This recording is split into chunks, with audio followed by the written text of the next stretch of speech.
Hi, everyone. My name is Dr. Hemel Gada. I'm an interventional cardiologist and the medical director of the structural heart program here at UPMC Pinnacle in Harrisburg, Pennsylvania.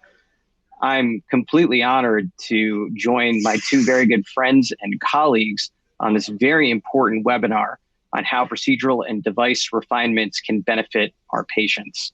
And I will introduce my illustrious colleagues in just a moment, but just to talk about the objectives today, we really want to explain the rationale of the cusp overlap technique and how it can improve transcatheter aortic valve implantation procedural outcomes.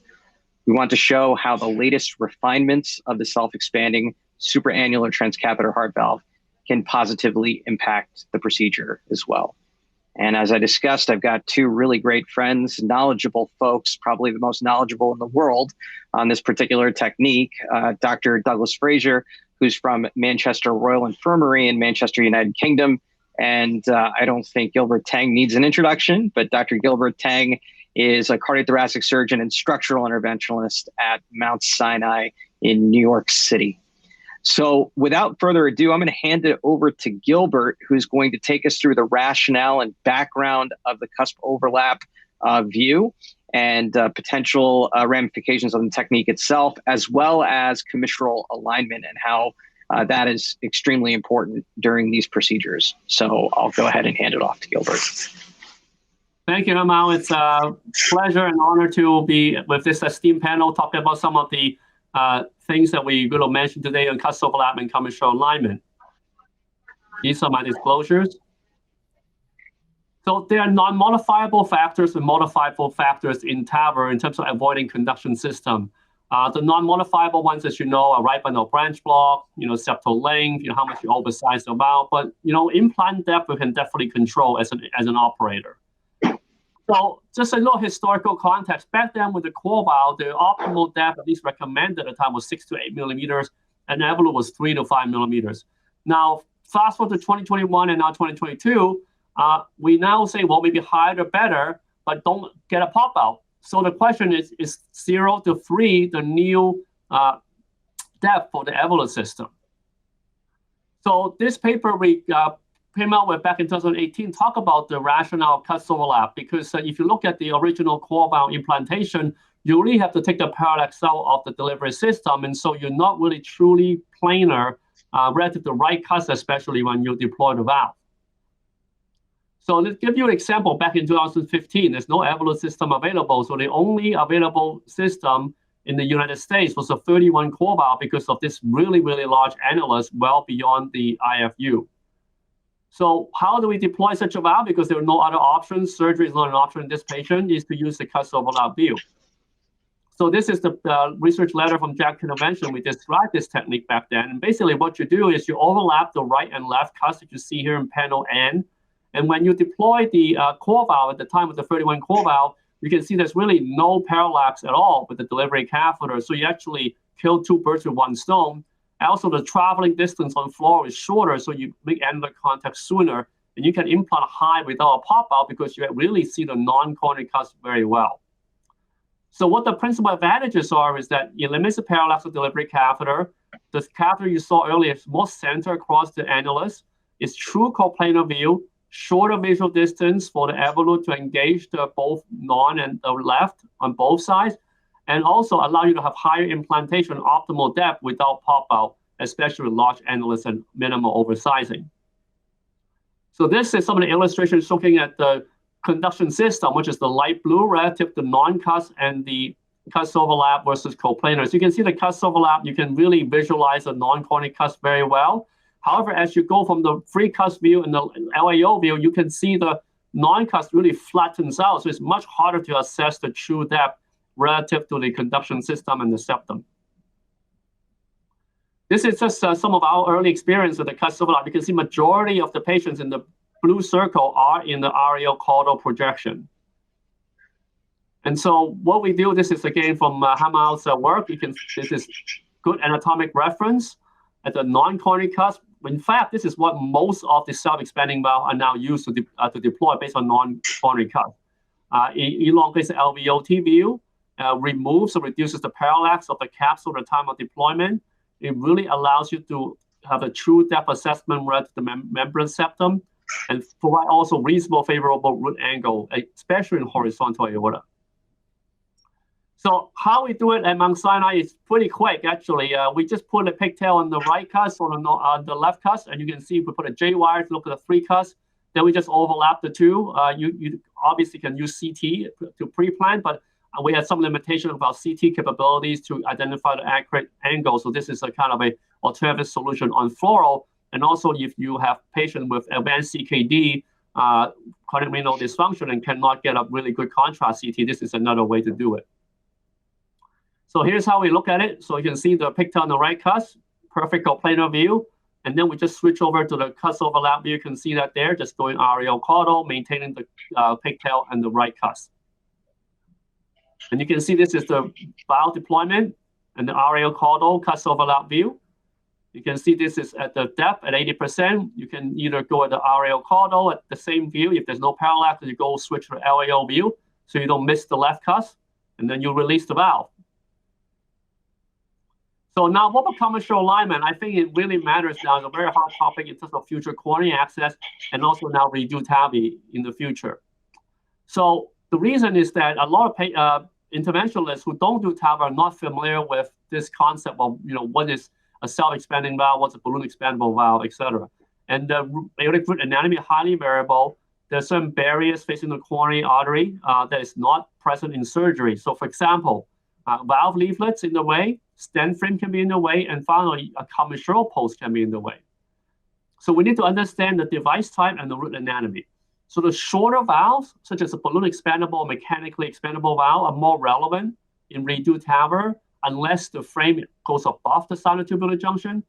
The taller frame valves, most of them are self-expanding valve, are both relevant in coronary access and redo TAVR, particularly in the supraannular valves. So this is a paper we published in the JACC in a couple of years ago, a review looking at anatomical and device factors affecting coronary access. And in fact, we have a website and an app they can download for free from Apple or Android, looking at and teaching you what catheters to use based on our experience at Mount Sinai. This is a work we collaborate with Dr. Samin Sharma and Anna Polakini, my intervention partners at Sinai. So this is very helpful, I think, for starters to learn what to do with these situations. And also, the other reason why commissural alignment is important is that we surgeons do it quite often and almost all the time. And that's why it's very easy to do coronary access after SAVR procedure because there's no commissural overlap. There's some early evidence now, if you have commissural misalignment, that can be elevated gradient and maybe increased halt as well. And finally, if you have a commissural post facing a coronary, leaflet management strategy like basilica is not going to be feasible to avoid coronary obstruction. So here's an example of a figure. This is a valve-in-valve, a mitral flow valve. You can see that on the right side, if you have a commissural post facing the split portion of the leaflet, you may still risk coronary obstruction. So all the hard work may have gone to waste because you don't have commissural alignment. So this is a paper we published a couple of years ago looking at 3 different transcatheter valves to see can we align the commissures more predictably. And I'll just focus on the Evolut platform because this is the webinar on this. You can see that the C-tab is actually representing one of the commissural posts, and it's mounted 90 degrees away or clockwise from the head marker, what you see on fluoroscopy. So what that means is that when you implant the Evolut system, depending on where the head marker is, you can control where the commissural post may end up at the end of the release. So what we found is that if the head marker is positioned at the outer curve or center front at the beginning of the implantation, so by the green bars, the incidence of coronary overlap with one of the commissural posts is much lower than the red bars when you had the head marker at the opposite end, either at the center back or in the inner curve. So this is a very important concept. So what we learn now essentially is to insert the delivery system, the femoral artery, on the flush port facing away from the operator, so at 3 o'clock rather than the conventional 12 o'clock that was done a few years ago.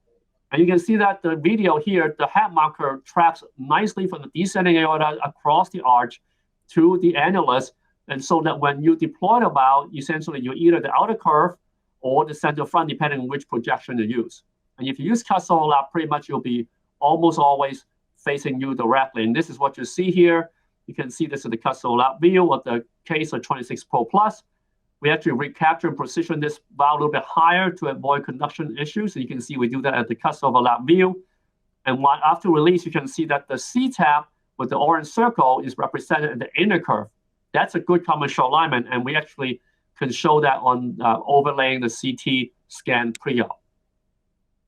So we have over 500 cases thus far, but most importantly, when we compare our 370 plus cases last 2 years versus the initial experience, you can see 97% of the time we can get the head marker at the optimal location. And we get a commissural alignment around 80%, which is pretty good. Remember, this catheter is not designed to achieve commissural alignment. We actually modify the technique to do that. So we need the companies to do a better job in getting to over almost 100%. And you can see the coronary overlap is much lower now than before.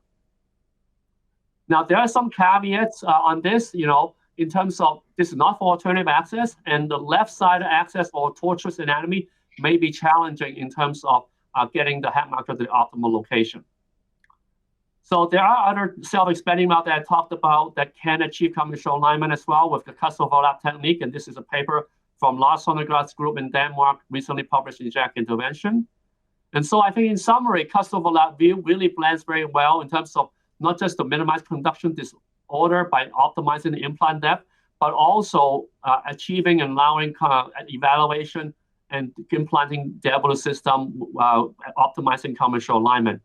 This is all done by just putting the flush at 3 o'clock. Very simple, no extra gimmicks needed. So with that, I'll pass it to my esteemed panelists to continue.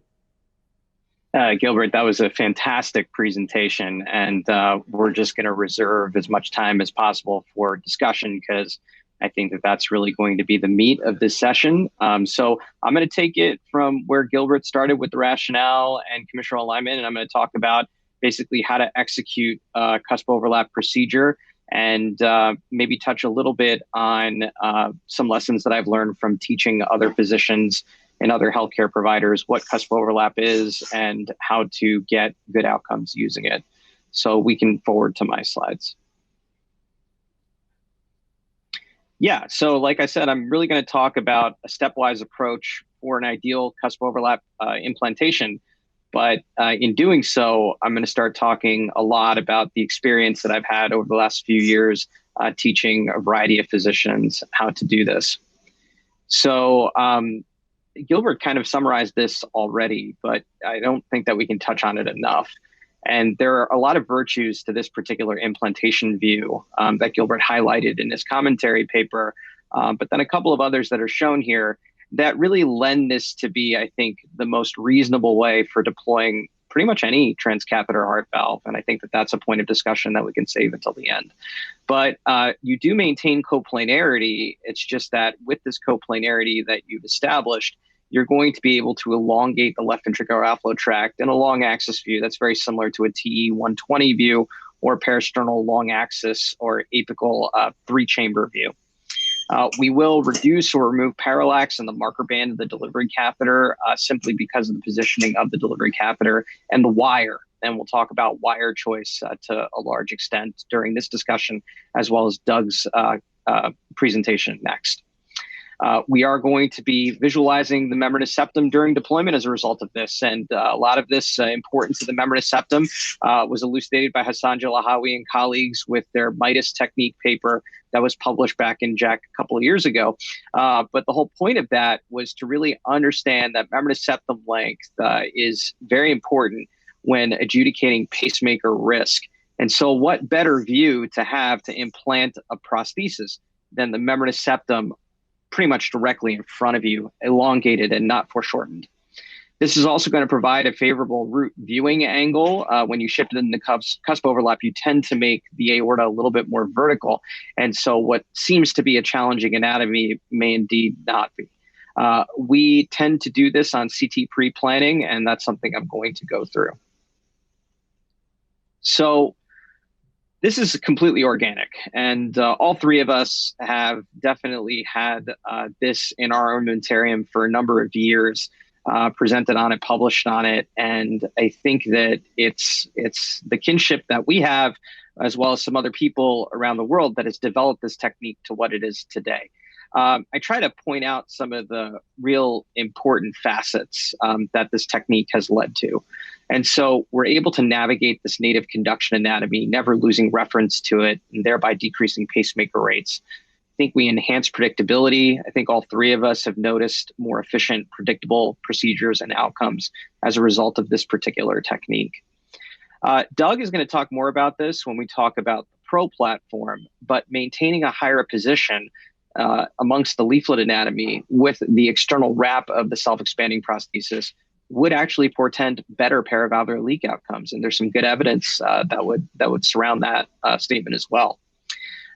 Gilbert talked at length about commissural alignment and how well that's visualized using the cusp overlap view. And again, just to highlight, to perform an efficient procedure with predictable outcomes, really get in, get out, and be very precise with how we're deploying these valves. So Medtronic developed this acronym based on some of the steps that I'm going to highlight. We determine the cusp overlap projections, assess our depth accurately at the non-coronary cusp, reduce interaction with the conduction system, and then we trust the cusp overlap view and verify our depth on the left coronary cusp side in the LAO view.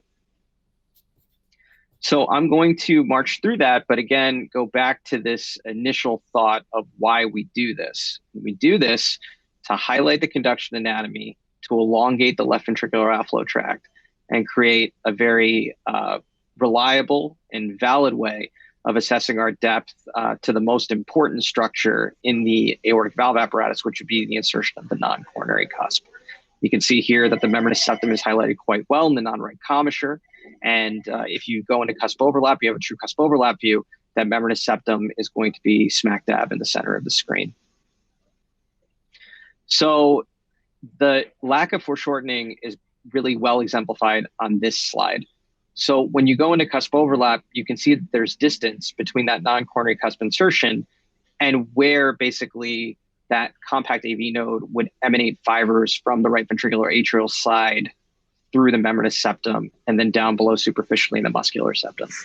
Whereas if you're in a three cusp coplanar and LAO view, you basically foreshorten or overlap these vital structures, and you don't get that millimeter, sub-millimeter precision in discrimination as you would in the cusp overlap view. So a lot of this has to do with pre-procedure CT planning. We definitely do this religiously for all of our cases. You can see here us being very meticulous with where we're putting the dots to define our annular plane on 3-Mencio reconstruction software.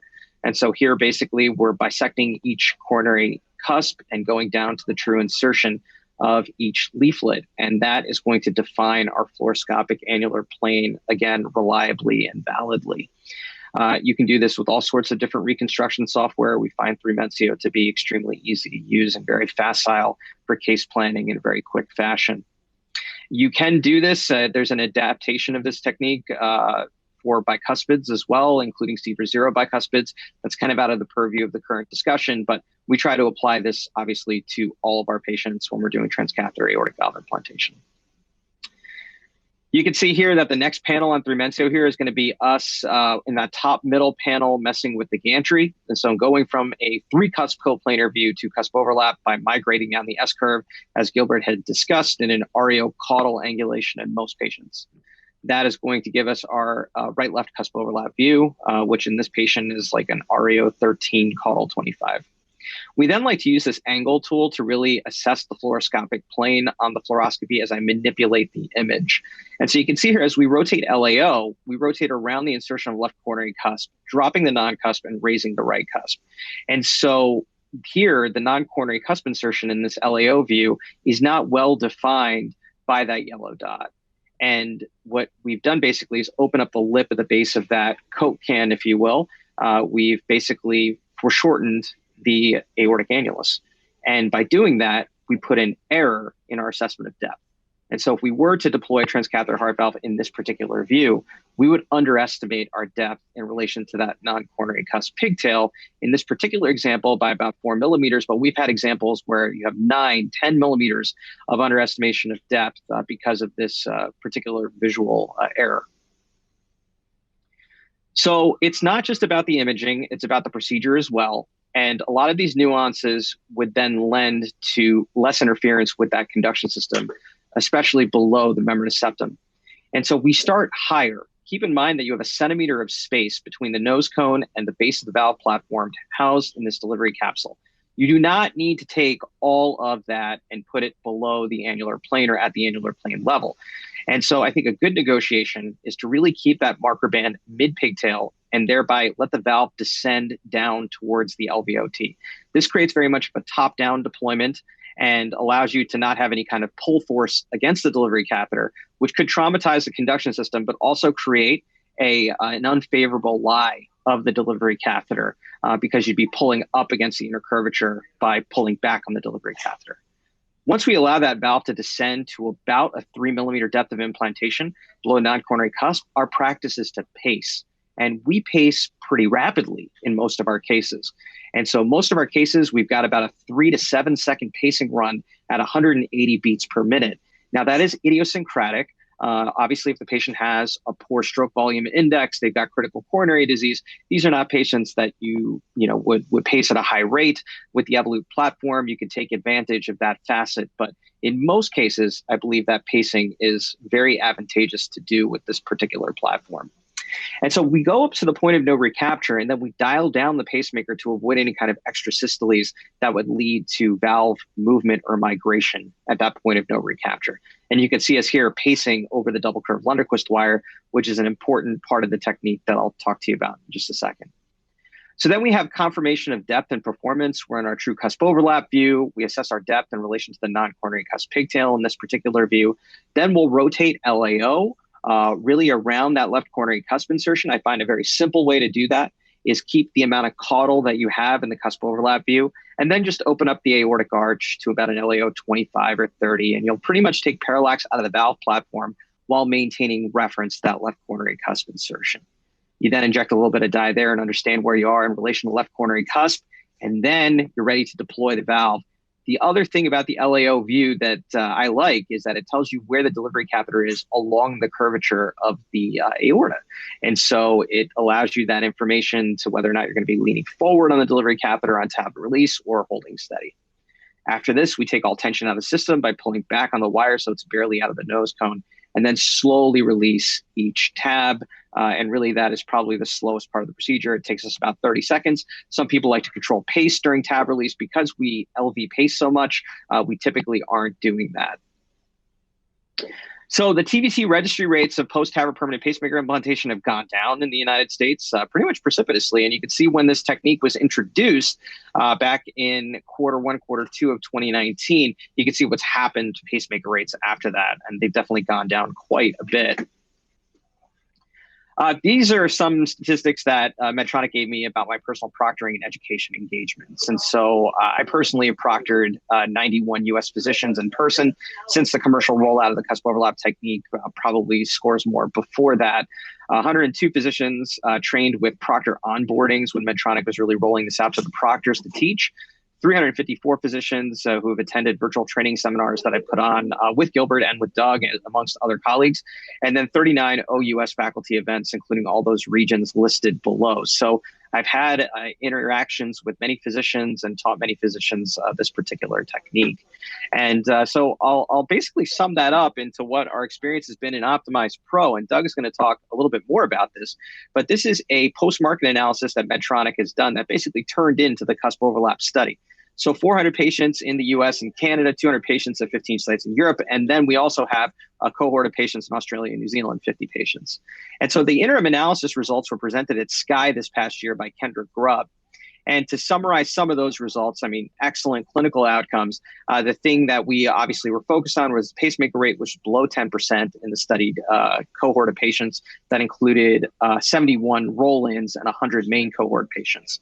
One valve was implanted in all patients. So to Gilbert's point, we want to avoid pop-outs. We didn't have any valve embolizations or pop-outs in that interim analysis of Optimize Pro.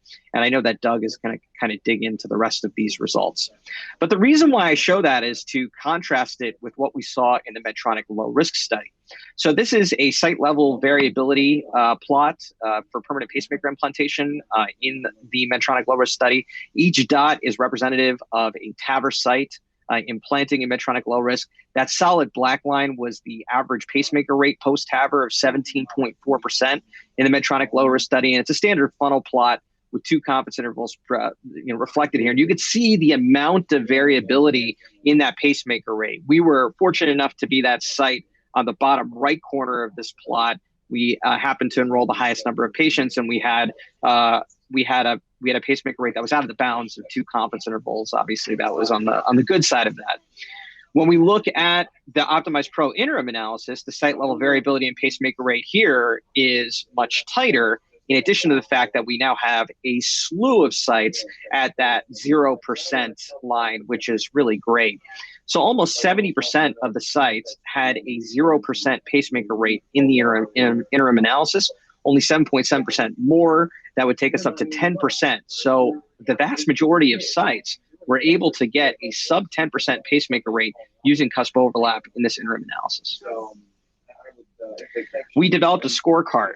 And so really when we're looking down each of the things that we've kind of gone through, and I know Doug's going to talk a little bit more about wire choice, we believe that double curve Lunderquist is vitally important at getting your best outcomes.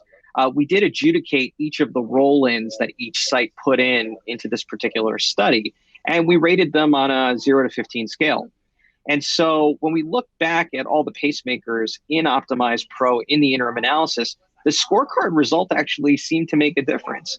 And so 11 out of 15 pacemakers in the interim analysis occurred with a scorecard result of less than or equal to 10.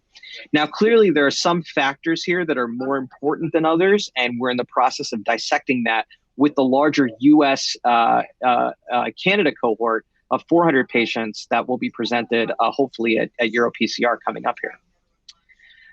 So some insights that we've had from this early experience, I think that there are a small number of sites and operators that will experience a learning curve, but the learning curve is pretty short.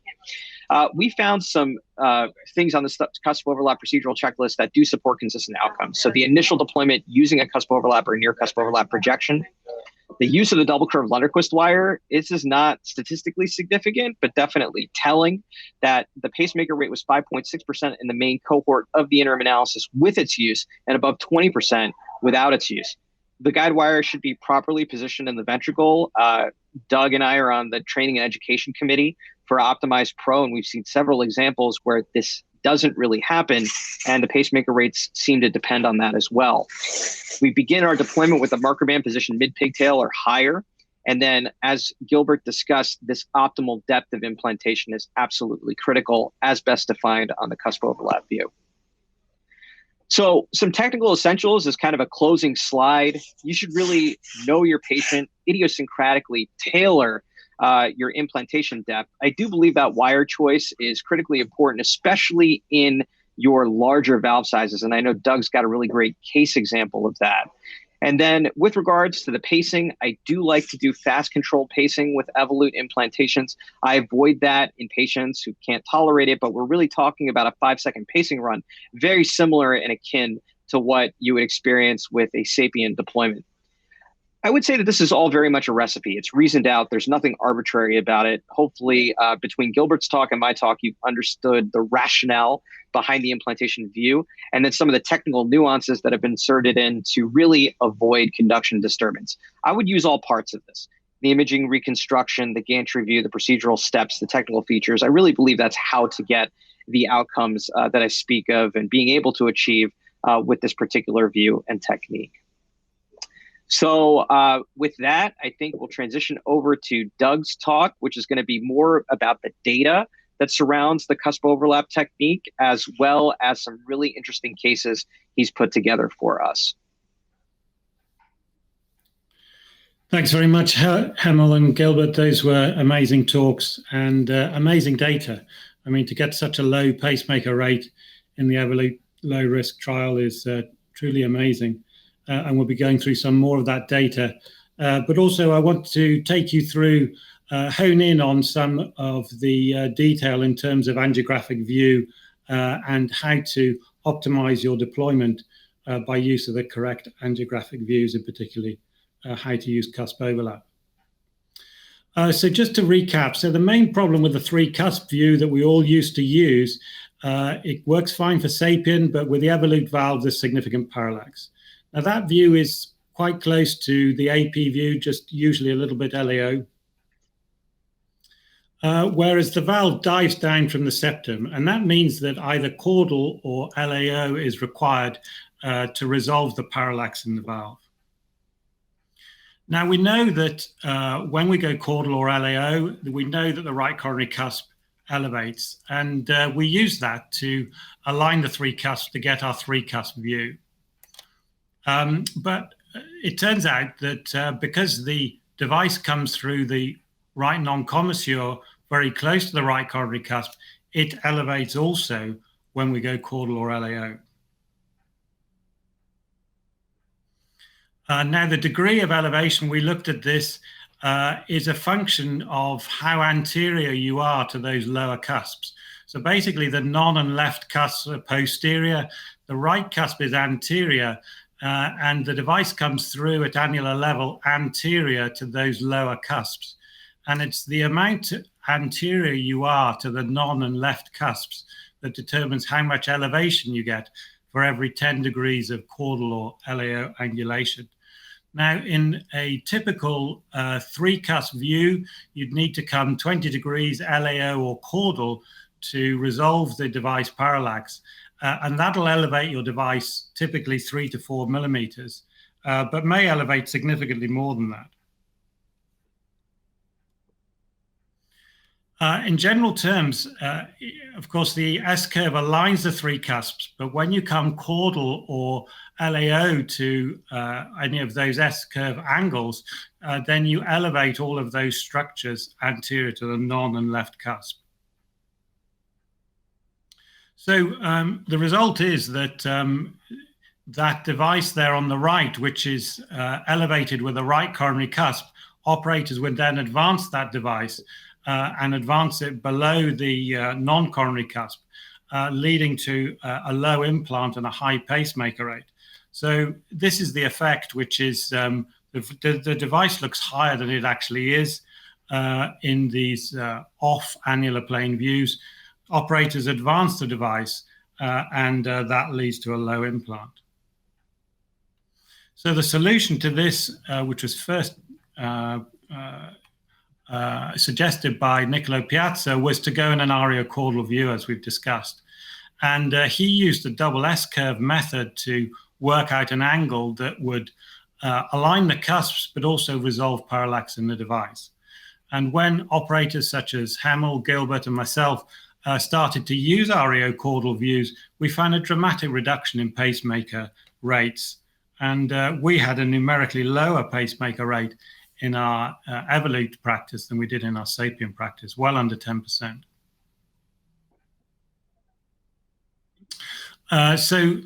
The innovation beyond Niccolo Piazza's work was to realize that simply overlapping the two coronary cusps would achieve that ariocaudal alignment of the annulus and resolution of the device parallax all in one go. And Hemel's paper with Niccolo Piazza showed elegantly that those are very equivalent. So in terms of depth, we've heard about this. Essentially, if you go deeper than 5 mil or deeper than the membranous septum, your pacemaker rate goes right up. So we want to avoid that. Now, using the cusp overlap technique, ourselves, the speakers here, as well as many other sites, have shown very low pacemaker rates. And we heard about low pacemaker rates from the low risk trial that Hemel showed us. Many other units have also reported that when they've switched, their pacemaker rates have dramatically and significantly reduced. And this is data that Hemel showed as US as a whole, pacemaker rates have dropped since cusp overlap view has been adopted. Now, in terms of the Optimize Pro trial, hopefully we'll get the full results of that sometime next year, but we are getting interim analyses being presented. This is a big trial, well adjudicated trial, 650 patients, 60 odd sites around the world. So this is really going to show whether this is a technique that can be adopted by all. Now, interim analysis that Hemel mentioned, under 10% pacemaker rate. So that was very important, but also no pop-outs. So this is in 170 patients. We're placing the valve high, but we're placing it accurately. And this is not leading to pop-outs. And very importantly, this is eliminating significant aortic regurgitation. This is a trial of the Evolut Pro and Pro Plus with the wrap, and getting the right device at the right height essentially eliminates significant paravalvular leak. So no moderate or severe paravalvular leak using this Pro and Pro Plus devices and placing them using the cusp overlap technique. So very impressive data. Now, it is difficult and it does take practice to get a perfect depth. So I'm just going to go through some examples, as Hemel mentioned. So this is the technique that we've used to get our 3 mil depth, which is what we're always aiming for. And essentially, if you get the frame just level or just above the base of the non-coronary cusp, as it were on a horizontal level, that should be just about where you are, because that first node is at 6 mil, and if we half that, that's 3 mil, with the annulus coming across at about 45 degrees. Now, a very handy marker is to get your pigtail right at the base of the non-coronary cusp. And if you can get the base of the frame level or just above the base of the pigtail, you should be pretty much there. So here we are, this is a case here. So we can see the frame is a little bit lower than the pigtail here.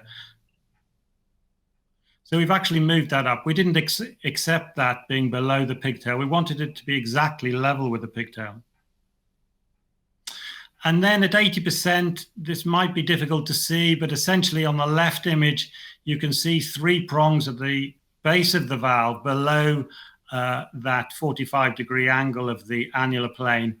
And if you look very carefully, you can see the base of the valve is all below that annular plane.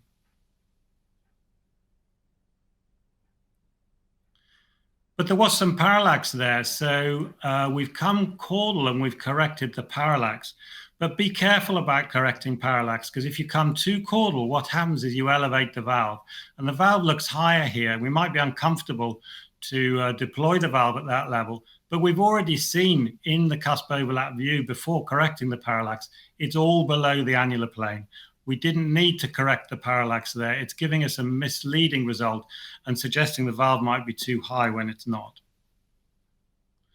Okay, so as Hemel said, we swing over to the left and then we release.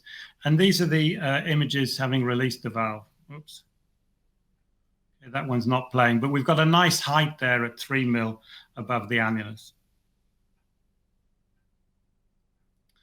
Okay, so what about this depth? Well, it's below the pigtail there. That's a bit deep. So what's going to happen? Well, it's going to end up deep, and that's more than 6 mil below there on final release, and that led to a pacemaker. So we really want to get the base of that frame before we go to 80% level with a pigtail placed deep in the non-coronary cusp. Okay, so what about another example? So here we are, just about okay, just below the bottom of the left coronary cusp, just below the non-coronary cusp. How are we at 80%? Well, we can see all those struts below the annular line. We can see that we're actually a reasonable depth on the non-coronary cusp. Yeah, so that ended up a good depth. What you didn't see there was in the LAO view, it actually looked high. The valve looked high over the non-coronary cusp in the LAO view. You can ignore that. Basically, you assess the depth of the valve on the non-coronary cusp in the REO view.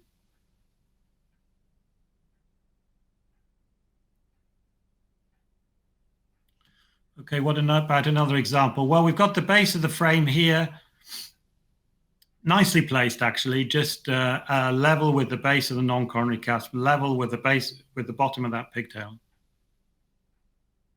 And then at 80%, well, we have a good look here. Can we see 3 struts below the non-coronary cusp? I'm not sure we can. I think it looks a little bit high. So let's swing over to the left. Okay, well, we can see the device is above the base of the left coronary cusp. So this device is a bit high. I think we need to recapture that. I wouldn't be happy to release that. So there's plenty else we can talk about. We can talk about the double curve Lundquist wire. We can talk about predilatation and rapid pacing, as Hemel mentioned. We use all of these things, and we feel that they significantly add to the procedure. Works well in valve-in-valve. And it works well with a double curve Lundquist wire. That helps to flatten off the device and to make it more coaxial with the annulus in your cusp overlap view. So to summarize, cusp overlap view aligns the device and the annulus, and that allows an accurate depth. If we come off the annular plane using LAO or caudal angulation, that often also resolves parallax in the device, but it makes the device look too high.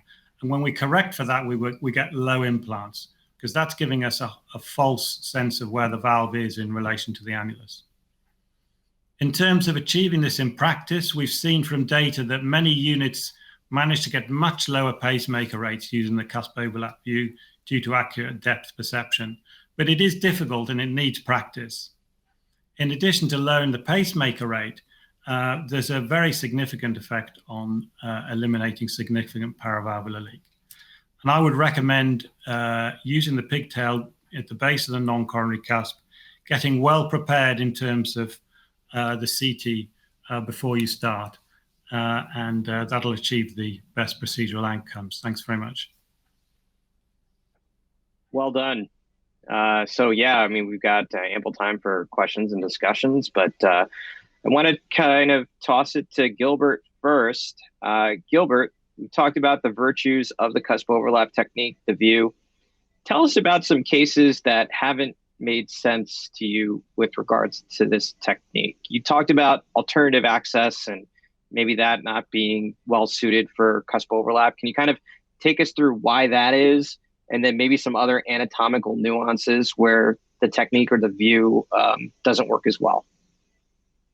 Yeah, I mean, we're all experiencing, very obese patient, and then the cusp overlap view is very RAO caudal. So with that, you always, have worry about radiation exposure, but also the quality of the image start to go down. So you obviously want to optimize the fluoral image before you deploy and release the valve.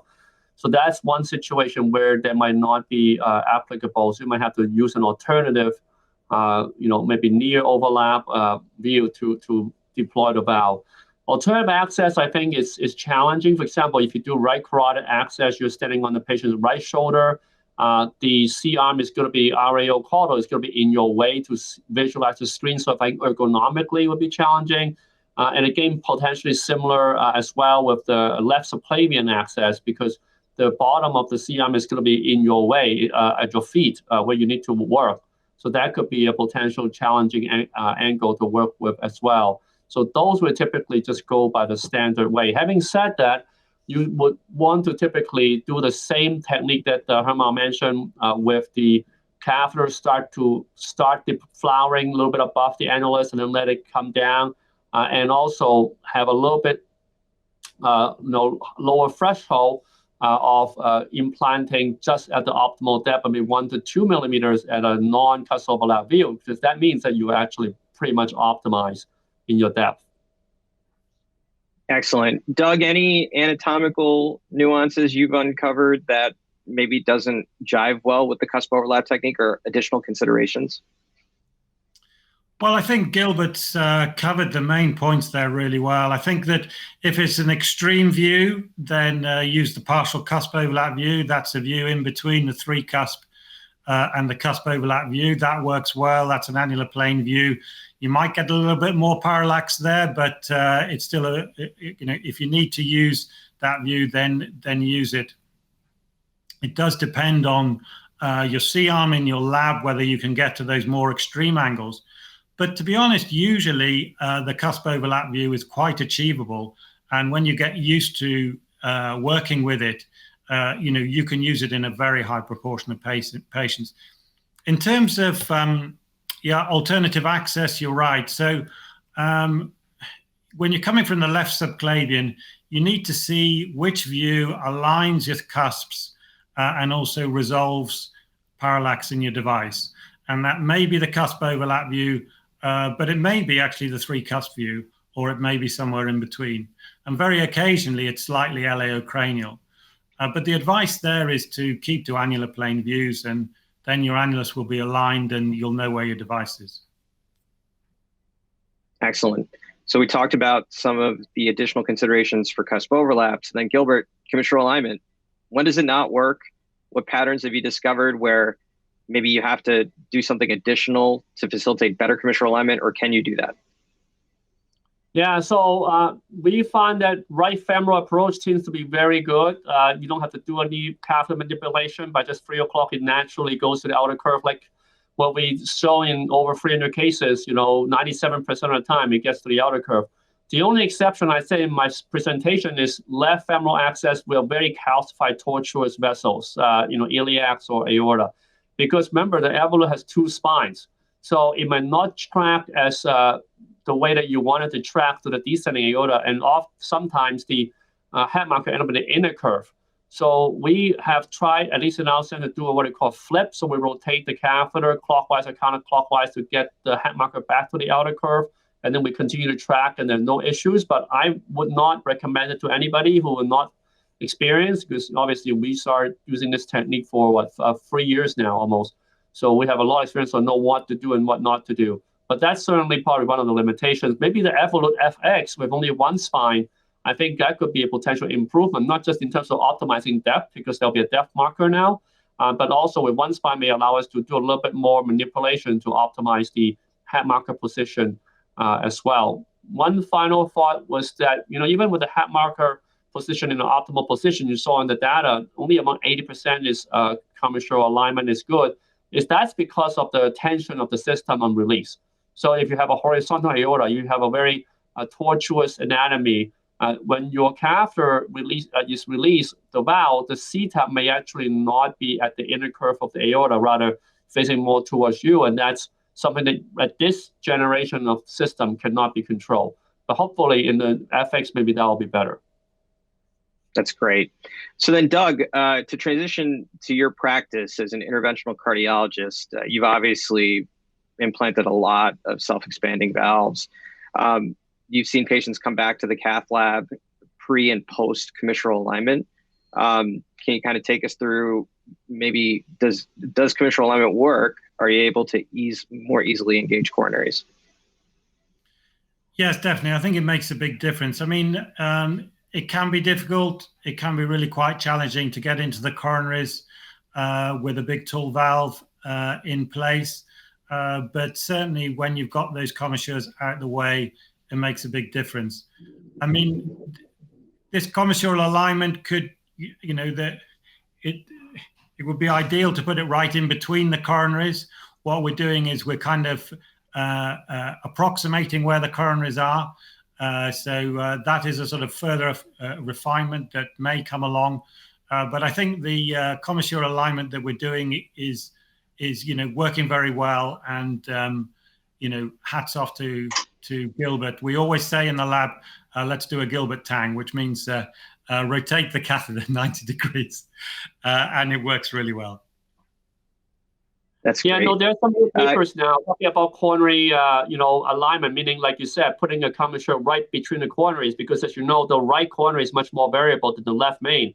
So sometimes they're not 120 degrees apart, maybe 150 or even almost 180, like in bicuspid. So I think there's some ways to try to do that now, but I think that requires a bit more pre-case planning. But certainly, I think it's feasible, but maybe a steeper RAO caudal entry. Gilbert, basic question, but you talked about lifetime management and how commissural alignment may be important to facilitate that. You touched on the potential of facilitating basilica or leaflet modification strategies, which may be essential, down the road. Can you talk about how commissural alignment kind of fits in with that a little bit more? Yeah, absolutely. So, I mean, we go back to the principle of surgical aortic valve replacement, right? So valve-in-valve TAVR, but in surgical valves. So surgical valve like TAVI, SAV, Vivid Registry, and many others registry has shown that it's a very straightforward procedure, provided you don't obstruct the coronaries. And if you have a risk of obstructing coronaries, there are two options, right? Either snorkel stenting or basilica or leaflet management, meaning you split the leaflets, basically into a V's to maintain the coronary perfusion. Now, the reason why you can do that with surgical valve is because the surgical valve commissures are well aligned with the native commissures, and there are no native leaflets in the way. Now, switch to TAVR now. So you have a TAVR valve in place, whatever valve you have the stent frame in the way, you have the leaflets in the way, and now you have potentially commissural post in the way. If you have a commissural post in the way and you have a risk of coronary obstruction with another TAVR valve inside the existing TAVR valve, you really cannot split the commissures, right? It's just mechanically not possible. So by just rotating the valve and try to achieve at least commissural alignment, like we do in surgery, at least you have now a leaflet to work with to at least try to split the leaflet to avoid coronary obstruction. In fact, the group that has been doing this, pioneering this work, has now used what we call balloon-assisted basilica. Really, what it's trying to do with the transcatheter valve leaflet is to not just split the leaflet, but rather ballooning it to leave it sprayed open, so when the new valve goes in, it doesn't close off again. So again, if you don't have commissural alignment or misalignment rather, you really don't have that option at your disposal. And I think it's very important in younger patients or patients who likely will outlive their one transcatheter valve and will need probably more than one. And if you can do that, at least give them another option, not necessarily for sure, but at least potentially. How about a couple of other facets of commissural malalignment or a couple of other deleterious outcomes? What do you think about the hypothesis that progression of atherosclerosis may be related to commissural alignment or lack thereof? And what about just hemodynamic outcomes as they would relate to the new transcatheter heart valve? Do you think that commissural alignment or lack thereof influences your hemodynamics post-procedure? Well, poor flow is not a good thing, right? I mean, your coronary disease builds up in places of stasis. We know that when we put grafts on, we get proximal disease. We know that in bifurcations, the coronary disease builds up in periods of stasis. So I don't know any detailed results, but if you can normalize flow, then that's got to be a good thing. And of course, that's what the surgeons have been trying to do, put the bioprosthetic valves in anatomical positions. So we should certainly be trying to do the same. Gilbert? Yeah, no, there have been some early presented data, not really published yet, looking at, if you have misalignment, maybe the radial force and the washout in diastole, like you said, in coronaries, if you have a commissural pulse, you might have to go either way to get diastolic flow that can potentially accelerate atherosclerosis. And in fact, we've seen some cases because of that had progressive left main disease requiring intervention afterwards. The other question they have is whether increases more chances of halt or hypoattenuated leaflet thickening on the transcatheter or the TAVR valve leaflets, because again, the same principle of the flow dynamics are different because you're now becoming anti-anatomic rather than anatomic. So again, a lot of research to be done here. We don't have a lot of data yet, and also, of course, we need to follow up longer because not everyone gets that. But certainly, it's something of interest. Excellent. So then let's talk about a couple of things that aren't addressed by commissural alignment and the cusp overlap view and technique. And so the completion of deployment, that tab release, I think many operators would agree that there can be a significant amount of movement of the valve platform upon tab release. And, we do our best to control so much about this procedure now with cusp overlap and commissural alignment. I think it would be equally frustrating to all three of us to have lined up the commissures perfectly, to have gotten to the point of no recapture on a deployment that looks like it's 2 millimeters deep, only to then release the tabs and have the valve migrate down into the ventricle 6-7 millimeters or potentially pop up. Doug, your experiences with this, is it a frequent phenomenon? What do you think controls the frequency of it? Yeah, I think this is a really important point. And, we've discussed this a lot in the in the tech committee for the Optimize. I mean, it's important to make sure there's no push on the wire. So it's really important to pull that wire to prevent push. It's really important to make sure there's no push or pull on the delivery system. Have a nice central position for your delivery catheter, which can be best assessed in the LAO. It's really important to release really slowly, because you're going to get less movement if you release really slowly. And we release really slowly over about a minute or so. And it's important to recognize when that might happen. So if you've got a big valve for the annulus, you're just over the borderline for one size, then you might be more likely to push up. Whereas if you've got an LVOT that's much wider than the annulus, and especially with a 34 valve, then that's going to be more likely to deep. So be aware of those situations. But there's also the influence of the wire. And I think, you touched on this before, Hemel, that if you've got that double curve Lundquist wire and that's flattening off your approach to the LVOT, then your device is going to be more coaxial with the annulus. And it's when the device is not coaxial with the annulus and the top of that frame pushes on the aorta and it causes a lot of lateral movement, either from the bottom or the top. That's, I think, when you get a lot of device movement, and it's going to go either down one side and up the other, or vice versa. So I think all those things are important, and I think that to get that perfect deployment, as I say, is difficult, and there's all those factors you have to think about. Yeah, it's absolutely correct. I mean, it's straightforward in 90+% of the cases, but it's those 5 to 10% that we all think about, want to dissect afterwards and figure out how the outcomes could be better. I think that there's a certain pattern to it. Patients who have short ascending aortas, maybe you're using a lighter wire, maybe the LVOT flares out significantly. I think that with the two-spine system that we currently have, Gilbert reflected on some things that may change with the one spine. I think that this would be one of them. So perhaps movement upon TAV release in those particular anatomic substrates, may be improved with increased refinement of the delivery platform going down to one spine.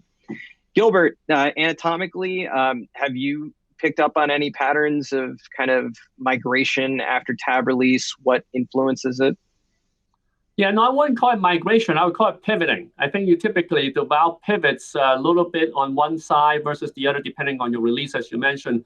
Anatomically, what we've seen is that if the valve has very little calcium, typically there might be a bit more pivot on release. So you have to anticipate that and do your best practices on release as we've described here.